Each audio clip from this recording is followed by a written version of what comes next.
আমাদের প্রথম বিবাহবার্ষিকী উপলক্ষে আজকে গিয়েছিলাম মায়ের মন্দিরে পুজো দিতে। এই মায়ের মন্দিরটা হচ্ছে কালিয়াগঞ্জ কালীবাড়ি বয়রা কালী মন্দির।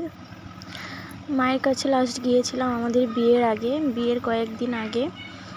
তো তখন পুজো দিয়ে এসেছি, আবার আজকে বিবাহবার্ষিকী উপলক্ষে আবার গেলাম। তো এই মা অনেক জাগ্রত, এর আগেও অনেকবার আমি পুজো দিতে গিয়েছি, আর এই মায়ের কাছে যা চেয়েছি তাই হয়েছে। সবাই বলে অনেক জাগ্রত, আসলে সত্যি অনেক জাগ্রত, যা মানত করা হয় তাই পূর্ণ হয়। তো এখন আমি সকালবেলা উঠে স্নান করে ঝটপট রেডি হচ্ছি। আজকের ওয়েদারটা খুব সুন্দর ছিল, বেশ ঠান্ডা ঠান্ডা, তাই একটু সাজুগুজু করে নিলাম। তো ঝটপট করে এখন রেডি হয়ে আমরা বেরোবো। কেন জানি না, আমি আমার ভিডিওগুলোতে ভয়েস ওভার দিতে কমফোর্টেবল মনে করি না। ভয়েস ওভার দিতে কেমন যেন একটা মনে হয়, ভালো লাগে না, মনে হয় যে আমার গলার আওয়াজটা ভালো লাগছে না শুনতে, তাই ভয়েস ওভার দিয়ে ভিডিও করি না। তোমরা জানাও সত্যি কি আমার ভয়েস ওভার দিলে ভালো লাগে না, জানাও একটু কমেন্ট করে। ভিডিওটা প্রথম থেকে শেষ অবধি দেখতে থাকো, আশা করি তোমাদের সকলের ভালো লাগবে। আর তোমরা কে কোথা থেকে আমার ভিডিওগুলো দেখছো একটু কমেন্ট করে জানাও, তাহলে আমারও অনেক ভালো লাগবে। আর এভাবে তোমরা আমাকে সাপোর্ট করো, আমার পাশে থেকো। তো এই যে আমি রেডি হয়ে গেছি, এখন আমরা বেরোবো।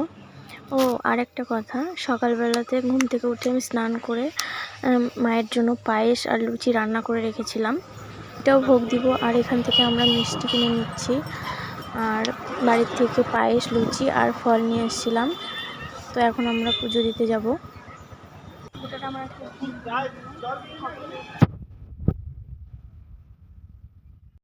তো এখানে ভোগের থালা দিয়ে আমরা পুজোতে বসে গেছি। মায়ের কাছে এটা প্রার্থনা করে যেন বারবার মায়ের কাছে পুজো দিতে আসতে পারি। মা, তুমি সকলকে ভালো রেখো, এইভাবেই যেন তোমার কাছে বারবার ফিরে আসতে পারি।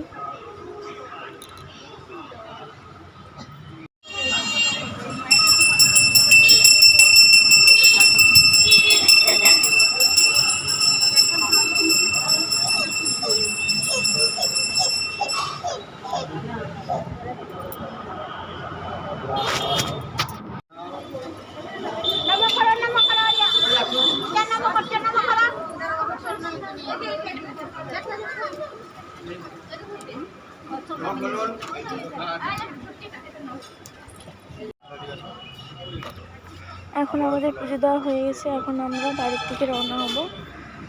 তো তোমাদের কেমন লাগলো ভিডিওটা একটু কমেন্ট করে জানাও, আর আমার ভিডিওটা যদি ভালো লাগে তাহলে শেয়ার করে দেবে, আর কমেন্ট করে অবশ্যই জানাও তোমরা কোথা থেকে আমার ভিডিওগুলো দেখছো। তো দেখা হচ্ছে নেক্সট ভিডিওতে, আশা করি তোমাদের সকলের ভালো লাগলো আমার ভিডিওগুলো দেখতে। টাটা।